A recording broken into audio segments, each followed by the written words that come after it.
Om Shanti. I'm very grateful to Sister Meera for providing me this opportunity to meet you and share some of the things which are happening in the medical world. It's not we feel, but the whole world is now feeling that staying health is more important than getting sick and going to the doctors and then getting cured.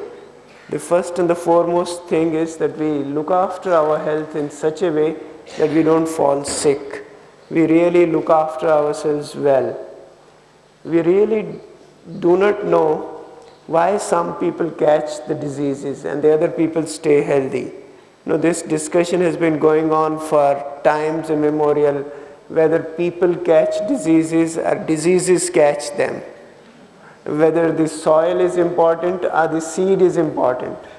What I mean is the seed is, we know there are certain infectious diseases, or there are certain diseases for which we still do not know any reasons. We only know that there are certain risk factors. But how do we really heal ourselves? How do we really promote our health? One part is curing the sickness, other is preventing the diseases. Third is how do we really remain in the positive state of health? That's much more important.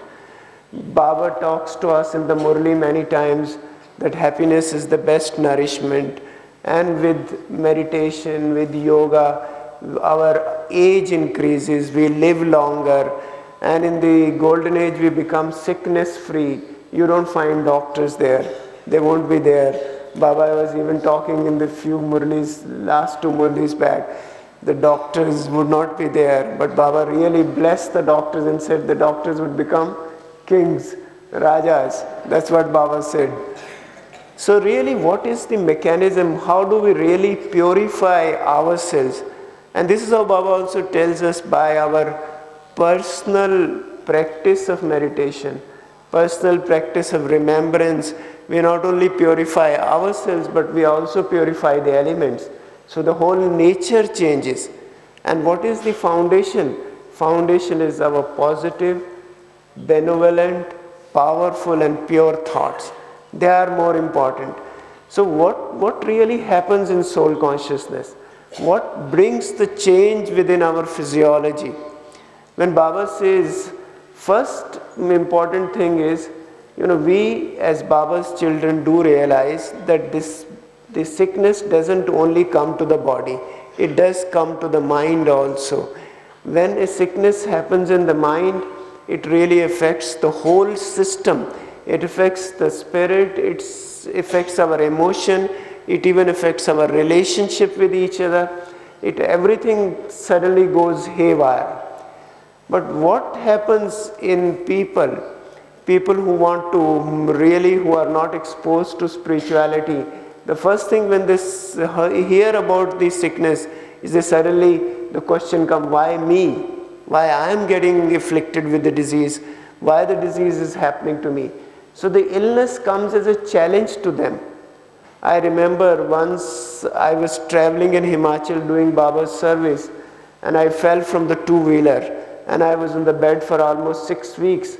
I didn't inform Madhuban, but Dadi Prakashmani wrote me a letter, a long, loving letter. So she just really reminded me that we have a family and I needed to inform Madhuban that I am not well. And then also told me that this is an opportunity, while lying on the bed, you can practice and you're increasing your chart of remembrance. This is how we really take the illness. Sometimes what happens is, the illness gives us an opportunity to realize that something has been going wrong within our system. The psychologists call that as the ACE factor. Whatever the fatigue or the mind-body signals of distress or pain or discomfort are happening, they call as ACE factor. ACE factor is attention, connection and expression, ACE. So we really don't need to ignore anything. By becoming yogis, it is not that disease or illness would not come to us, but our actually intelligence or our well-being depends upon this fact that we catch them early. Whatever is happening in our body, whatever is happening, whether it is pain in the tummy or pain in the neck or backache, sometimes all these things can only because of the stress, or we are not leading a balanced life. And if we are not able to correct them at the right moment, then the disease becomes organic. Initially they are only symptoms of, I would say, stress or emotional discomfort, but when we allow it to continue for long, then it becomes somatic problem or organic problem also. So by becoming soul consciousness, one of the things which psychologists feel, that the feeling of helplessness, when you are helpless, when you are feeling low, then people catch disease. Particularly about the viral illnesses, people know that viral illnesses or pneumonias or respiratory infection, people who are feeling low or people who have feeling of helplessness or lack of a sense of control in life, these are the people who suffer more from the viral illnesses. So by becoming soul consciousness, the one and the foremost thing which I realize, that I am responsible for what I get. It is no one else. If I feel happy, it is because of my own state of mind. If I do not feel happy, that is also because of my own state of mind. Baba tells us that it is the thought which is the seed of our feelings, and intense thoughts lead to intense emotions. Positive thoughts lead to positive feelings. So once our thoughts are positive and we are in control of situation, even if something which is unsurmountable, something which I cannot change, but at least my attitude towards, my response towards situation can still be positive. That's what we need to look at. So by becoming soul conscious, I realize that this body is the expression, it is the mind or the soul which expresses through the body. These are the sense organs, and these sense organs only are influenced by what is going within my mind or within my consciousness. Like now Baba has given us that as souls we are universal family, we are all brothers. That really changes the whole concept of living. That unlimited consciousness, or what we call the abundance mentality which comes into, it brings in lot of wellness. The psychologists or even some of the psychiatrists have identified certain negative emotions with diseases like jealousy and hatred. They have identified with liver diseases. Some of the emotions have been identified with skin disease. Although you cannot prove it scientifically, but if you really study it well, you find that people who are cynically hostile, they suffer more from heart disease. The study which we did at Mount Abu with exercise, vegetarian diet and meditation, this study did reveal that when people open up, when people really come out with their repressed emotions, they start feeling better. So one of the things is we really try to express ourselves. We don't really try to repress anything. When we repress our emotion, that also becomes a sign of discomfort within us. It has been seen people who suffer from blood pressure. They did a study that in the general population, there were about 9% of the people who had repressed emotion, but people who had hypertension or high blood pressure, as long as 35% of them were having repressed emotions. Even in cancer patients, they feel that people who are stoic, they try to philosophize everything. So they really suffer more from cancer disease. Someone said that as traffic jam is not a disease of cars, so cancer is also not a disease of cells. There is certain risk factors associated with it, and some of them are related to our emotional well-being. As soul conscious people, we become less violent, we become less aggressive, and gradually we become completely peaceful. That brings into harmony between the mind and body. And now the physiologists have started finding that there are certain endorphins which are secreted in our system, when we are peaceful and happy and contented. All these values which Baba's remembrance brings naturally within us, not only are bringing in our positive emotional health, but they also influence our physical health also.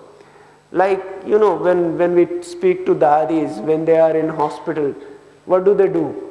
It is not that it is the kind of, they don't suffer like what the ordinary people do. They really take illness as an opportunity to do service of others and also bring in the best out of them also. Most of the dadis, like if we look at Dadi Gulzar's example, if you know some of the history about how Dadi Gulzar went through surgery, and whenever Dr. Mehta would visit her, instead of Dr. Mehta asking the Dadi Gulzar, how are you, she would ask the doctor, how are you, doctor? And would offer her toli. So this is what, really changes your attitude. So it's how we really see the illness as. It is when people have been calling now, the psychologists feel the most important sickness which the society is passing through today is lack of meaning in life, lack of purpose in life. That's what we Brahmins have achieved. We know what life means to us, what this confluence age means to us. Even if this body is not perfectly healthy, but we know this body is very valuable to us. We really have to take good care of it as a good instrument, because this is an instrument through which we can grow ourselves also, we can make our own personal stage also, and we can also become an instrument of spreading Baba's message to others. That's how we really know that we need to take care of the body.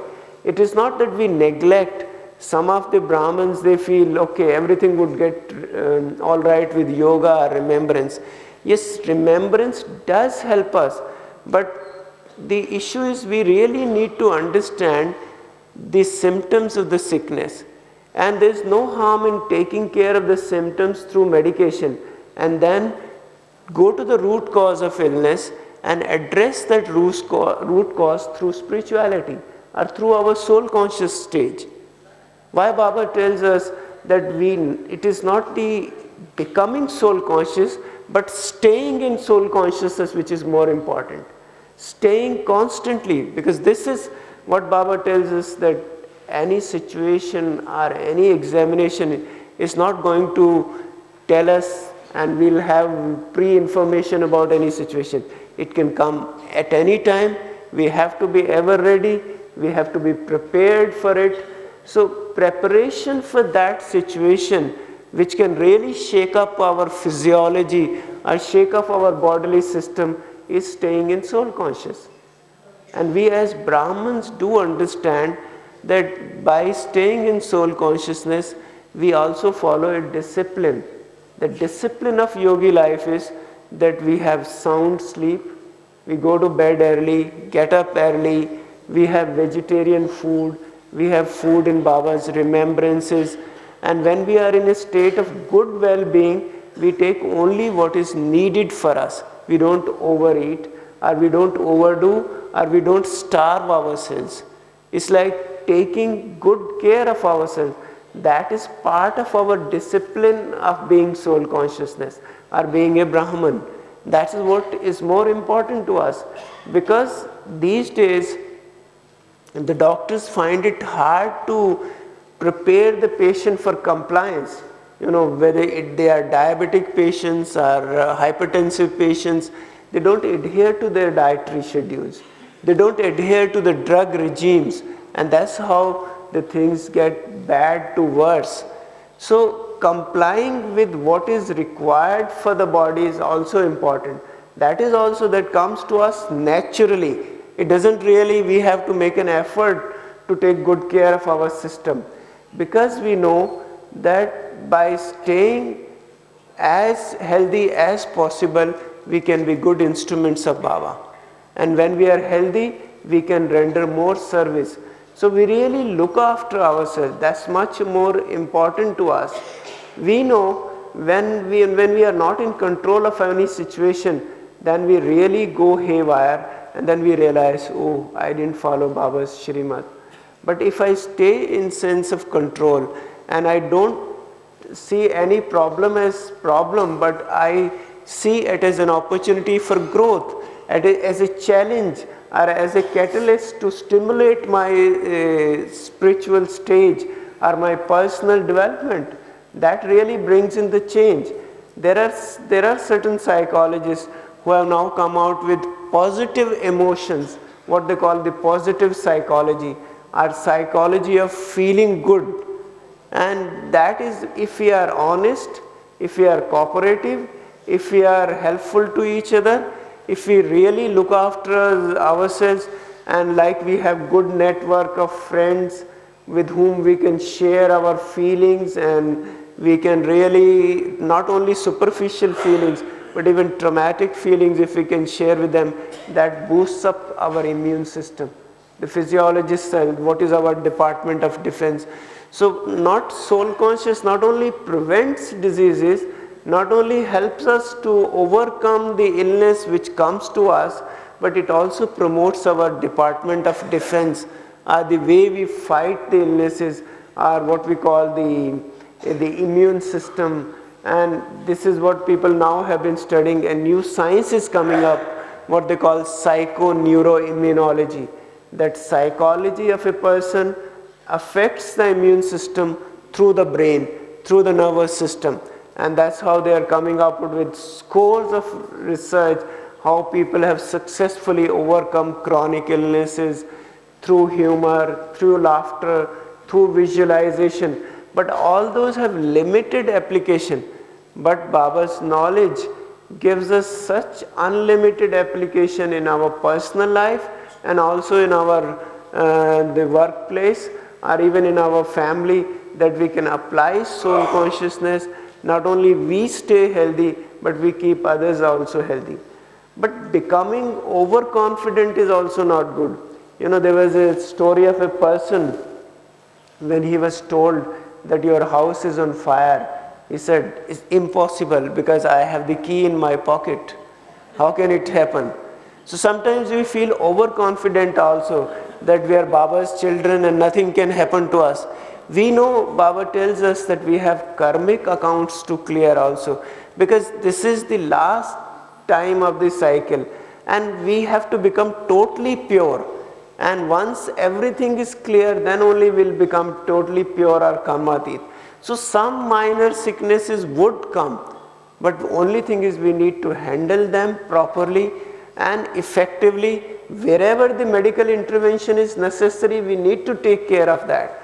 But wherever we can use our inner energy, or even our inner emotions to cure that illness, we should definitely use. People, in the Lokik world, they have been using prayers for healing. And people who were admitted to intensive care units, they call it intercessory prayers. So people were praying for them, and there were certain group of patients who were not being prayed, and then they come out with the outcomes of those patients. And they found out that people who were being prayed and who were being, and their prayers were answered, and these people fared better than the other people. So it's what we call, Baba says, we need to create a powerful environment, what we call vibrations, what we call the sakash.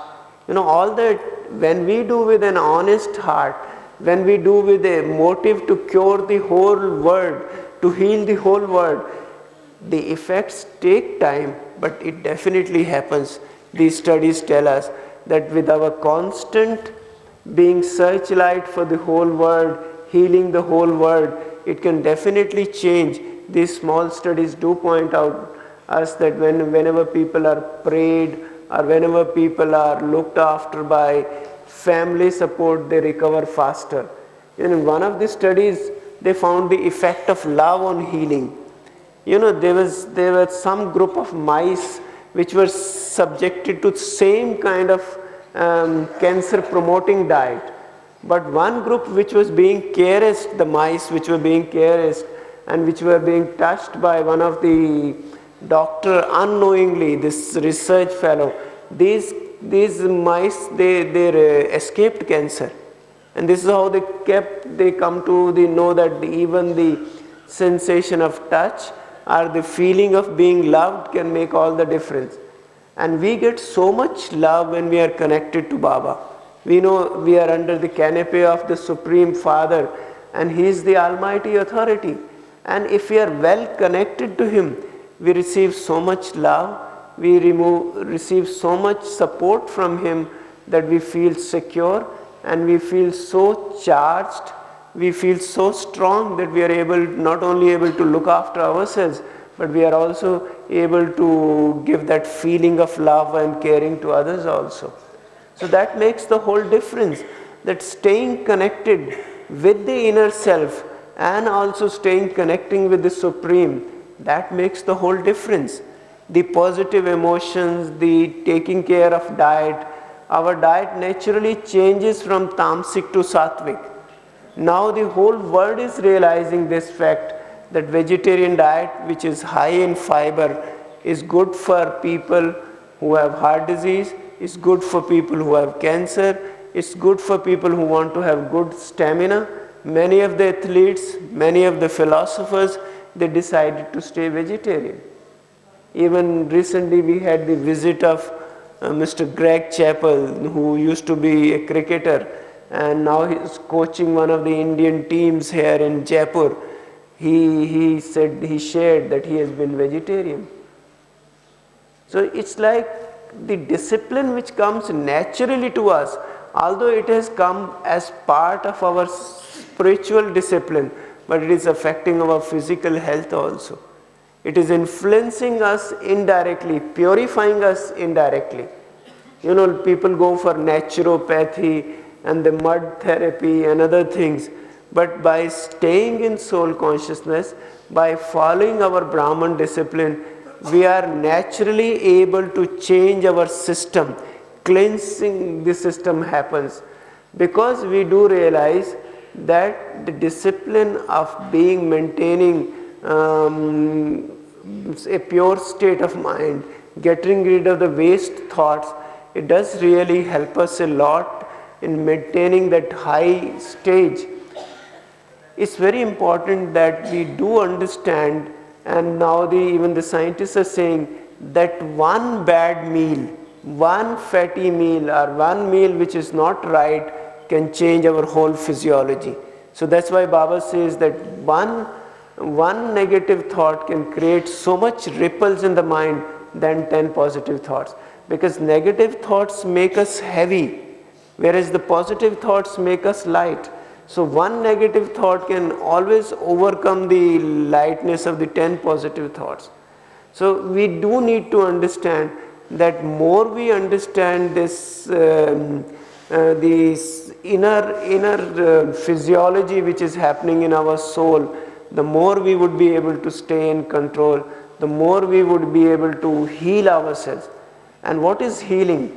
It is different than cure, which Baba has told us. Healing is not just simple healing, but it is restoring ourselves to wholeness. And healing is, you restore yourself to being a sound person. Whereas the cure is just mending, it is a mechanistic feeling.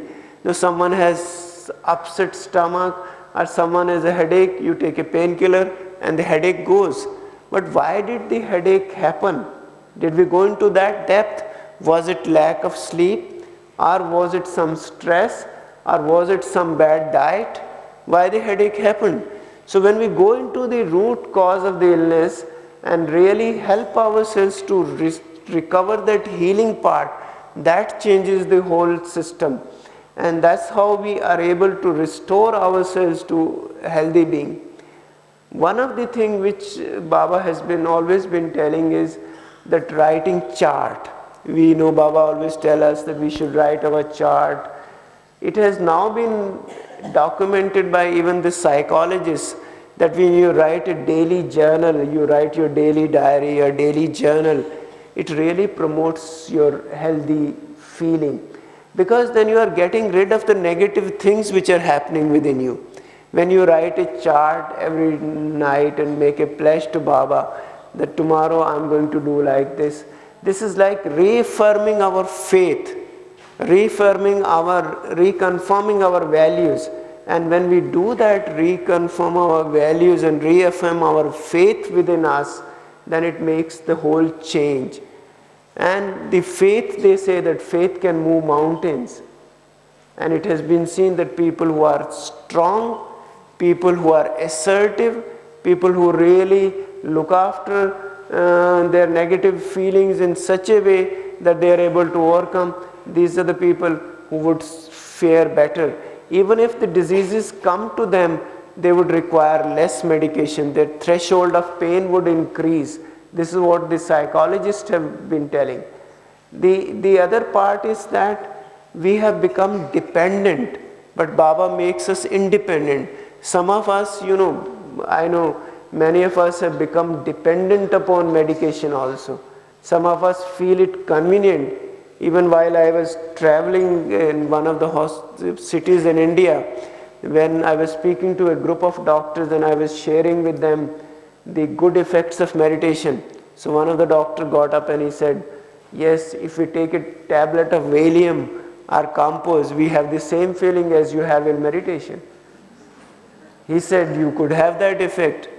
So these days people do get hooked on to drugs or alcohol or some kind of medication to relieve the stress. But at what cost?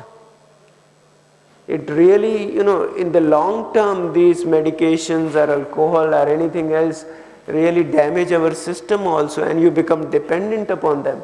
But Baba tells us to become independent of even our physical surroundings also. We should use whatever comforts are provided to us to lift our stage. We should not be dependent upon them. We should not say that, okay, when this happens, then my stage would be better. When this is provided to me, then I can have good remembrance. But Baba tells us to use everything in such a judicious way that we are able to become independent. Now simple things, someone was talking to me about this research project which we did. I said practically we are not doing anything for the patients. Patients are doing everything for themselves. When we prescribe a heart patient meditation, exercise or vegetarian diet, now it doesn't come in the shape of a pill that you just write the pill for meditation, pill for exercise, and the patient takes it. No, the patient feels self-empowered. He has to find time for exercise.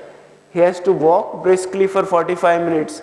He has to ensure that he takes the right kind of diet, and he practices meditation daily. And this is what we found out in the study, that people who adhere to the program regularly, people who adhere to the program seriously, these are the people who do well. It's not just knowing the meditation, but actually practicing the meditation and also carrying that meditative way of life throughout the day, which is more important. And that's how you can bring in changes within you, the changes which become irreversible. But the moment you stop doing exercise, the moment you stop following the vegetarian diet, and you are not able to focus yourself on meditation, what would happen? The whole chemistry would change. So it's a continuous effort on part of the person, which is in a way is empowering the patient. Whereas the medication makes you dependent, it makes you slave. But the discipline of following Baba's way of life makes you more empowered, because you are doing something for yourself. That is what is bringing in results. It is not the doctors and the hospitals which are bringing the change within you, but it is you yourself, but taking good care of your mind, making mind as your friend, cultivating the positive emotions, cultivating the benevolent thoughts, that you are able to bring in the changes within you. And this is how the whole foundation of the golden age happens here. What Baba tells us, that it is not the Jivan Mukt stage or the being liberated in life would only come in golden age. But we need to have the experience of that Jivan Mukt stage here and now only. Then only we can experience there. Once we have, Baba says, it is the long-term effort. Staying in that stage for long time is going to bring in that dividend in the golden age. Once we do it here in the confluence, then only we can have that stage in the golden age. So once we do that, continuous effort making happens now, it can only bring in the result in the future. Some of the psychologists, they have studied people. Normally people would tell that habits die hard. You cannot change yourself. Now even the psychiatrists and the psychologists believe that you can rewrite your script. That's what Baba tells us, that you can change your sanskars. You can now record the deity sanskars now only. And this is now the psychologists and psychiatrists are also telling, that you can rewrite your script. The software can be rewritten. You can program your mind so well that you can look at those things. In one of the studies which they did in American healthcare system, they found out it is not the doctors or environment or anything else, even your genetic predisposition, which determines your health, but it is your day-to-day choices, what they call lifestyle choices. They contribute to the tune of 53% for your healthy living. So that means it is not medication, it is not hospitals, it is not doctors which are going to bring in the health for all, but it is our own self, it is our positivity, it is our the soul conscious stage which is going to restore us to that wholeness. Because we do understand that it is our mind, it is our intellect, it is our sanskar which are in the driving seat, not the body. It is the intellect, it is the divine intellect which determines how I really interact with everyone, how I really relate myself to the surroundings, really relate myself to the Supreme Being. That really determines that. And once I realize that, and the more I practice it, the more I am able to experience it, then it becomes easy. So Baba's teachings and Baba's Shrimat really makes us so safe that we escape so many illnesses just by being Brahman. We really today know that most of the diseases are lifestyle related. The way people live, that is emerging as the principal cause of illnesses today. So Baba, being Brahman or following the Shrimat of Brahman life, it really protects us from so many things.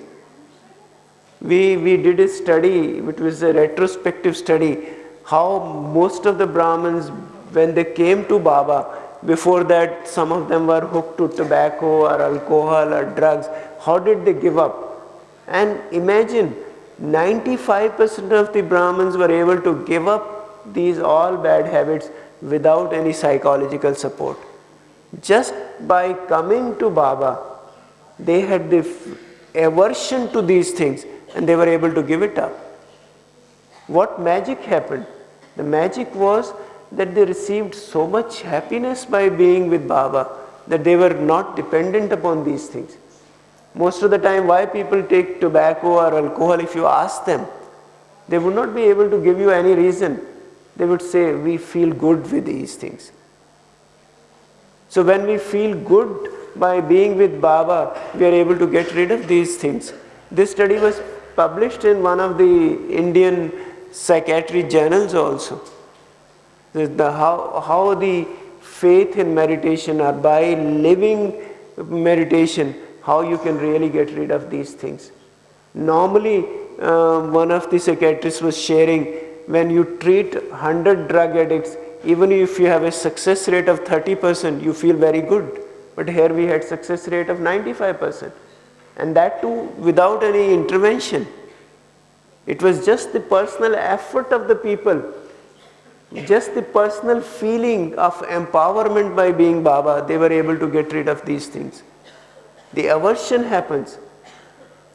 Sometimes back when again I was speaking to a group of doctors, someone asked me, why do doctors smoke? Why do they smoke?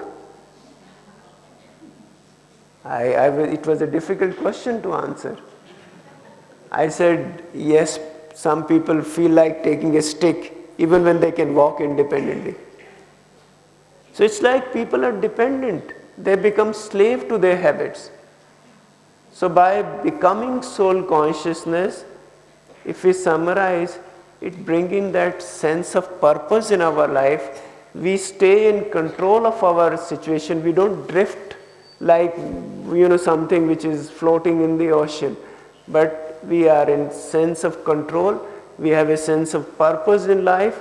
Our life gets a meaning, and we are working for the change within us and for the change in the outside world by staying in the positive, pure and benevolent consciousness, that unlimited consciousness, that being in a universal family, that we are so much loved and we share so much love with others, that it brings a change which is without any effort on part of ours. If you look at our Brahman life, yes, we might have to make some effort, but now we feel so good and we feel so happy, and we realize that effort was worth making. That effort, whatever we did, has bring so much rich dividends.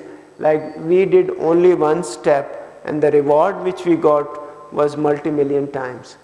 And now we feel that we are special instruments of God, and we have to manifest God through us, that godliness through us, so that we become the embodiments of that living spirituality, and we are able to give that message of Baba to everyone around.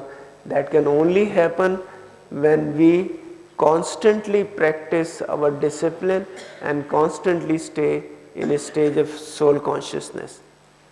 Thank you. Om Shanti. I've knowingly stopped 10 minutes ago. If we have 10 minutes for question, then Stephen would have his presentation. If there are any questions. Yes, sister. Can we have the lights on? I didn't use the presentation. I thought it may not be. Yes, sister.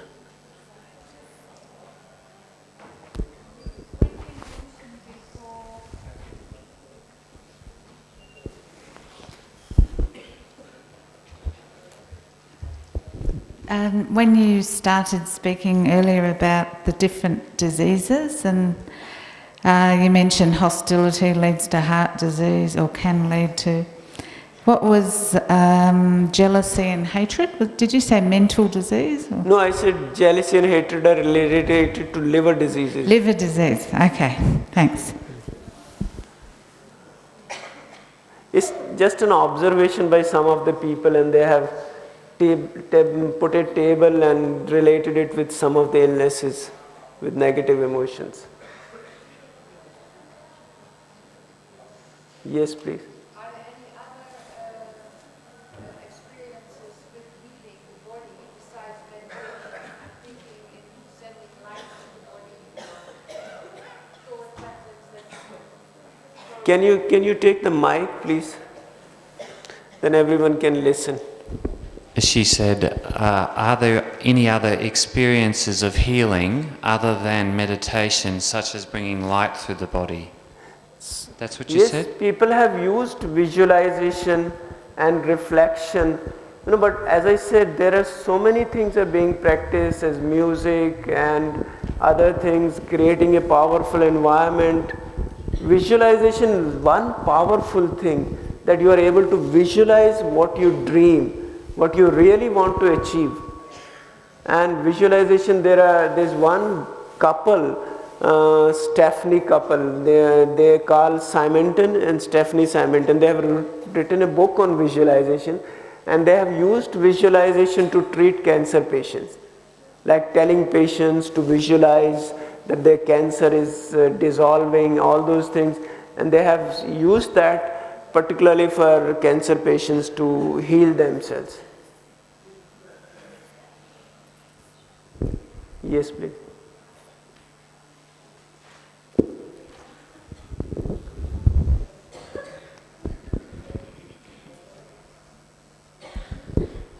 Is there a possibility for the for all the spirituality in healthcare to prove it? Because the Western doctors, they want to see it and they want to have it on paper. Is there some? See, whatever I've spoken, this has been documented in research. Baba has been telling us, we have been reading it Murli, but all these positive emotions, that how happiness, how staying in control, how really sharing your feelings and writing your journals, and these feelings, it is all documented in medical journals. If you want to look at the references, I am ready to share with you. I have all the references. I had actually prepared a presentation, but knowingly I said I'll not go with the presentation. Speak spontaneously, then I'll be able to relate more with you. So that's how there is documented research. I was looking at, there was a talk which I had to give in Goa on medicine and spirituality. I came through so many references on spirituality and medicine. There's last month only, the Brazilian Association of Psychiatry had full journal on spirituality, how spirituality and mental health are connected. There are almost 6,000 publications in last 10 years on spirituality and health. So much is happening. There is an issue of spontaneous regression in cancer patients. They have been studying why it happens, and some of the things are not explainable. But we can understand that by staying in soul consciousness, by being connected to the Supreme, the energy which we receive, we can really heal ourselves. Okay. Good morning. Good morning. Doctor en medicina crítica, ¿qué me sugiere como médico de atención de pacientes que no pueden comunicarse, que están bajo aparatos? Como hija de Brani, ¿qué debo hacer? Translate for you, Shanti. She says she's doctor in critical medicine, and her patients can hear and speak, and she wants to know how she likes Baba's daughter. What can she do for this kind of patients? Critical intensive therapy patients. See, so much can be done. Everyone does understand the feeling of being loved, even in critical care, because more and more technicality is coming, more and more technology is coming. It has been seen that people who should be left, people who have incurable illnesses, normally people used to die at home and would die peaceful deaths, but now so much intervention is happening that people don't have peaceful death even. So in critical care, we really need to judge what are the patients where the intervention is worth doing it. That is also there. And the other thing is making it more humane. I sometimes feel more than the doctors, the nurses, they do understand spirituality very well. The way they relate with the patient, the way they interact with the patients, that is much more because the care is not just simply supporting people, but giving them the strength to overcome the illnesses. That is more important. You can support them on machines, you can support them on medication, but giving them the strength through your personal human touch, that can bring up the patients faster. And as I shared, this study has been the study of using prayer for healing. It does make the difference in people's lives. So whether it is critical care or chronic illnesses or incurable illnesses, I personally feel a lot of it needs to be researched still, but whatever research has come, it does reveal to us that spirituality has a role to play in critical illnesses.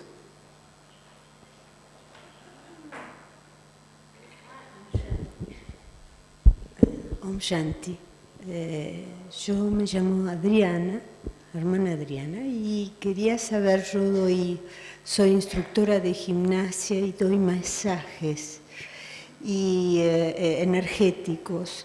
Y si el hecho del estudio espiritual me puede ayudar a ayudar mejor en salud a la gente que tengo a mi cargo, ¿no? A los clientes, a la gente con la cual trabajo, que le doy trabajo, ¿no? She says that she's give messages, and she's a professor of gymnastics.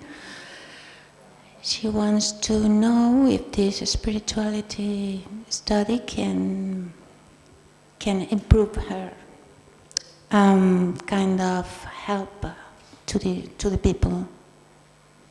People in gymnastics. Gymnastics and massage. Massage. Massage. See, any form of exercise would definitely improve the health. The other thing is massage, because massage, particularly in Ayurveda, if you study Ayurveda, the massage does have a very good role in healing.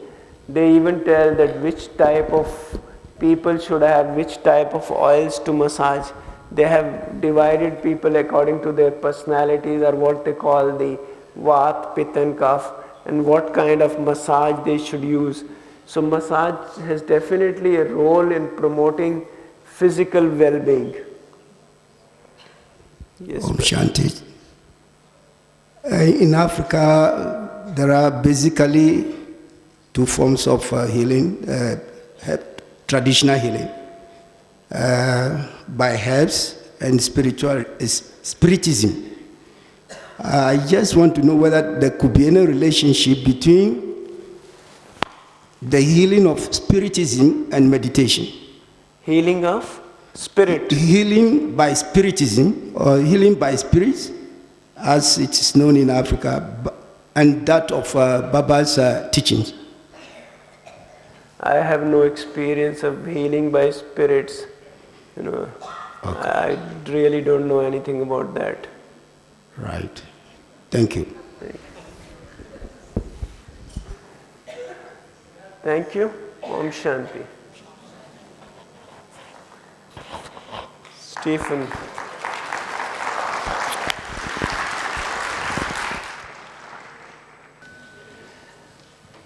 This presentation is a continuation really of Dr. Pratap's delivery this morning, and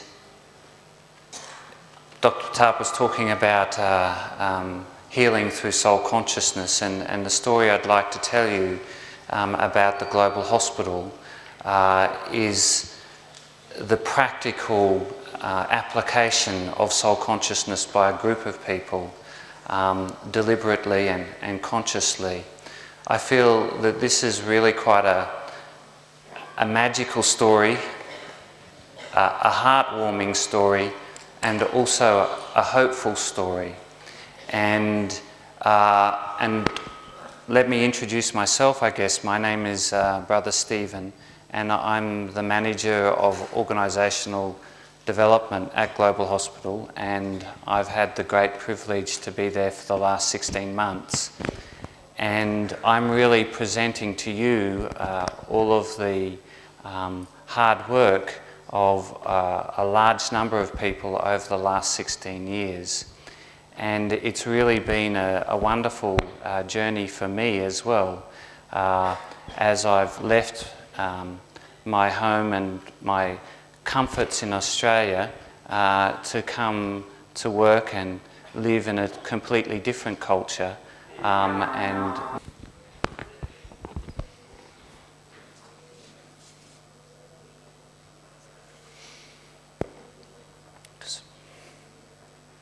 So, as I was saying, this has been a wonderful journey for me, living and working in the Madhaban environment and having exposure to this spiritual atmosphere, but also having the opportunity to use all of my talents that I have available to me in a worthwhile way. And I guess it's the first time in my professional career where I've got to use all of the talents that I've developed in the one place and at the one time. And I said before, it's a magical story, it's a heartwarming story, it's a hopeful story, but it's also a karma yogi story, a story about people working together with a common aim, a sense of unity of purpose about what they want to achieve. And so what Dr. Pratap has asked me is to present to you the Global Hospital story. I've presented this now some 15 times over the last 16 months, and every time I've presented it, I've found that the people in the audience have definitely found out something new about Global Hospital, and we've discovered that our story isn't very well known, and that's why we wanted to present it to you today. So it's quite an amazing growth in the last 16 years. And it's gone from just having one hospital, the Global Hospital, to now including 7 subsidiaries here in Mount Abu, down in Shantivan, in Bombay, and in Gujarat. And what we manage to achieve each year, we see over 100,000 outpatients, over 3,500 inpatients per year, and we do some 3,800 cataract surgeries per year. But the demand for cataract surgeries is so immense that our plan is by the end of 2009 we'll be doing 7,500 cataract surgeries per year. And all of this has been done with very, very little government support. We are an NGO, and they do give us a little bit of support, but it is very a small percentage to cover our overall costs. We are the only specialty hospital in this district, and this district is called the Sirohi district, and we cover a population of about 850,000. In fact, I think that there's only 2 full research facilities in Rajasthan itself, which has health research facilities, and we're one of them which has a total population of 56 million. So we're very much committed to building a first-class research facility and a hospital that is unique and different. So what makes us different as well? Baba has given the Global Hospital many blessings right from the very beginning. But this next slide, which is a quote from Baba's Murli of March 1995, gives you an idea about what Baba sees in the hospital.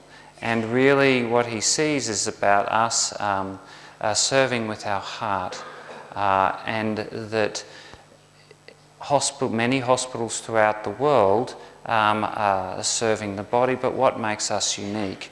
And we've been very much asking ourselves this question just recently in the last couple of weeks, and asking ourselves, what is it that makes us unique? What makes us stand out amongst the rest of the hospitals in the world? And that's what we're trying to answer at the moment, so we can really focus on that. And Dr. Pratap alluded to that in his presentation, and when he was talking about our coronary artery disease project, and he said what makes us different is that we empower others. So what we feel is really our vision is that our care empowers others. So Baba feels that that really what we are is that double service of caring for the mind, caring for the soul, caring for the body. So what is the Global Hospital and what does it consist of? So in 1991 we started with the Global Hospital and Research Centre. In 1994 we opened up a rural healthcare centre just outside of Shantivan. and that had played a significant role in the expansion of our ophthalmology services, our eye services in this particular region.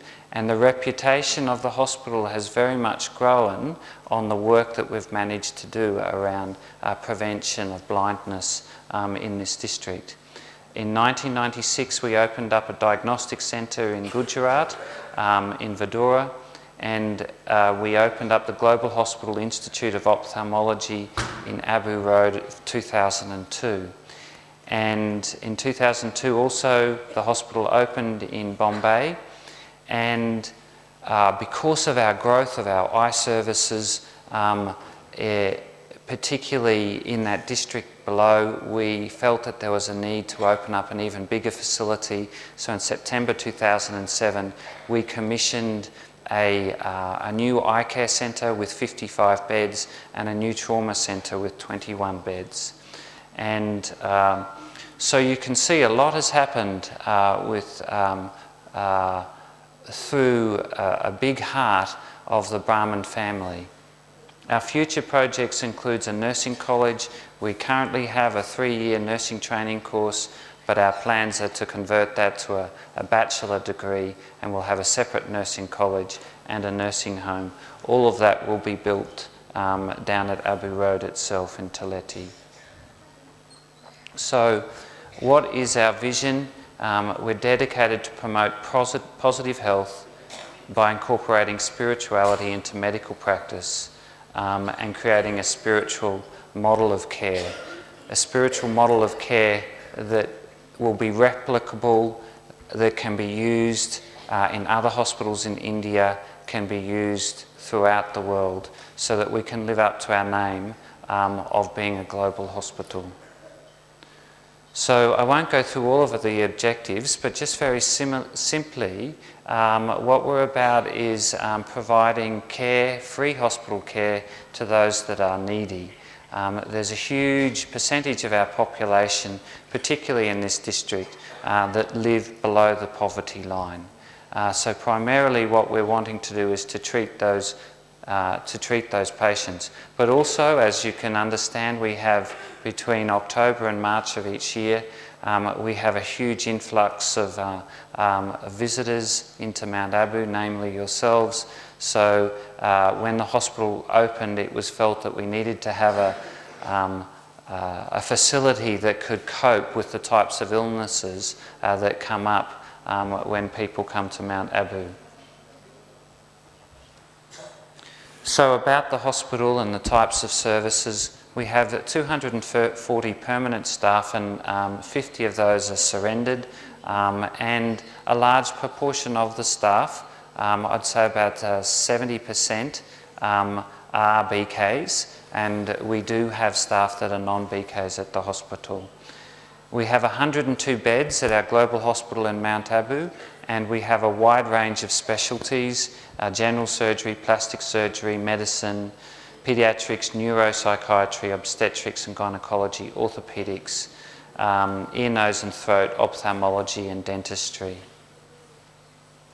We have a range of visiting specialists. We've just had a very large camp of cardiologists that have come to our hospital yesterday and today. We have a visiting orthopaedic, endocrinologist, a gynecologist, just a whole range of different people as the need. We can't keep these type of specialists here all year round because we don't have that huge demand. There's just a population of about 25,000 in Mount Abu itself. But we do have the complementary therapies, and you'll find very few hospitals in India that have both the allopathic and the complementary natural therapies under the one roof. So we've got magnetic, homeopathy, Ayurvedic, yoga therapy, positive thinking and meditation, and our wellness centre. We have a full range of investigation services around pathology and radiology, and we have speech pathology, physiotherapy and dietetics. We recently had the comment of our Chief Health and Medical Officer for this district. We had a function during the week, and he said This is a 5-star facility in Rajasthan, and he feels that it's the only type of facility of its type in the whole of the state. We have what we call super specialty or tertiary facilities that we do in the hospital, such as joint replacement, reconstructive plastic surgery for people that have had burns, previous type of injuries, microsurgery of the ear, head and neck surgery. We have a cardiac rehabilitation program, laparoscopic surgery, ophthalmology, drug de-addiction. So we do have a lot of services that you'll find in the big cities, but there's other areas that we have to get visiting specialists in.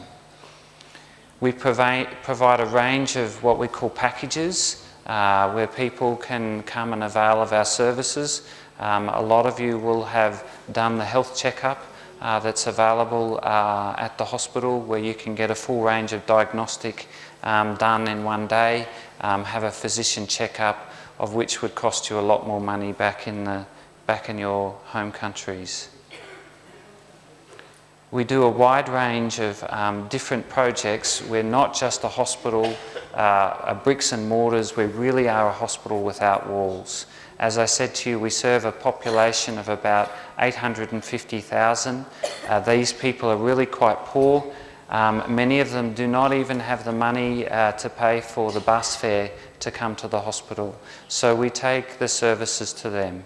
Many of you will be familiar with the services provided by Dr. Vinay Lakshmi through our village outreach program. We have about 20 villages, particularly focusing on mother and child care, tuberculosis, malnutrition and skin diseases. And we see about 25,000 patients per year through that service. And we also have a mobile clinic, which is specifically at our villages downstairs, which is at the bottom of the mountain.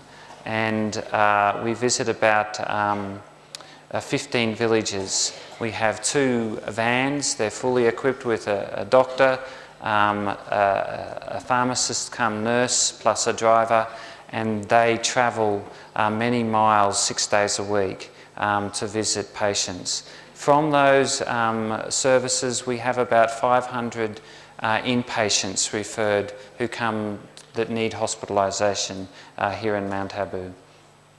We also have a rural child health care program where we currently have 9 schools who are receiving educational aids, nutritional support, and a whole range of other support from us, including actually building buildings.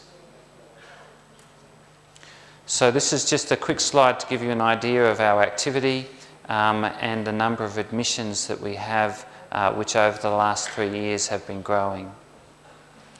As I mentioned, we opened up a trauma centre in September of last year, mainly because the patients were having to be driven to Palampur, which is about 2 hours drive away, and many of them weren't making the distance. So in a very short period of time, since starting the service in September, we've really demonstrated that the service was well and truly needed. We've seen an enormous amount of patients in that short period of time. And you'll just see the statistics there, the amount of patients that we're seeing that were actually treated for free. So 26% of our outpatients in October, 19% in November and 18% in December.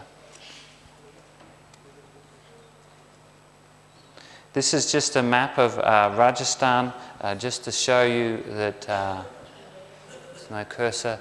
We're in Sirohi, which is just down the bottom. Our services cover about 4 different districts of Rajasthan: Sirohi, Udaipur, Pali, Jalore, and 1 district of Gujarat, Banaskantha. But we do have patients now coming from all over India for our services. So just a little bit about Rajasthan to give you an idea of the types of population that we're serving. The 2001 population statistics said there's about 850,000 people in our area. Literacy rate is 54%. Percentage of women with 10th and above education is 7.1%. So it's really low. It's something that we'd particularly like to address through our educational program. The percentage of girls marrying below 18 years is 37.1%. And the infant mortality ratio is 80 in 1,000 births. And just to give you a comparison, in the country that I come from, Australia, the ratio is 4.1 per 1,000 births. So it's quite a high mortality ratio. So we have a lot of the things that we've achieved is through support from international organisations. Our local action is through global support. We have a cleft lip and palate surgery program. We've actually seen over 7,000 surgeries since June 2006. Our paediatric ophthalmology program is funded by a New York NGO called Orbis International, and since we started in October 2006, we've screened over 52,000 school children. But more importantly, what we're doing is that we're training the teachers so that they can do the preliminary screening for us, and then we just go back and treat and see the children that they've identified that have refraction problems. That's going to enable us to cover a much wider area. We've trained over 500 teachers so far. We've got another 1,500 teachers to train in 5 districts. So our aim is to have screened over 100,000 school children by the end of 2009. So we'll easily achieve that. And they're an amazing organisation and have been extremely supportive of everything that we've done. We get some support from the government with respect to our cataract surgeries. We've received support from the Jane Trust for our mobile clinics. We've received support from our community development from a Canadian NGO. We've received support for our establishment of 3 outpost clinics, one of which we opened this week on Thursday from a Dutch NGO called the Wild Geese Foundation. So I won't go through the rest of them, but it's just to give you an idea of how much we're being supported by NGOs and organisations. And how do we find out about them? How do they find out about us? Really through word of mouth.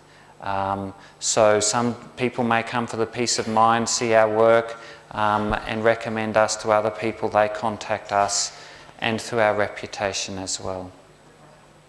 So we feel by telling you more about what we're doing, and we can make this CD available to you, and if you'd like to tell more people about our services, then we'd really appreciate that. This is meant to be a video that's meant to play, but it's not.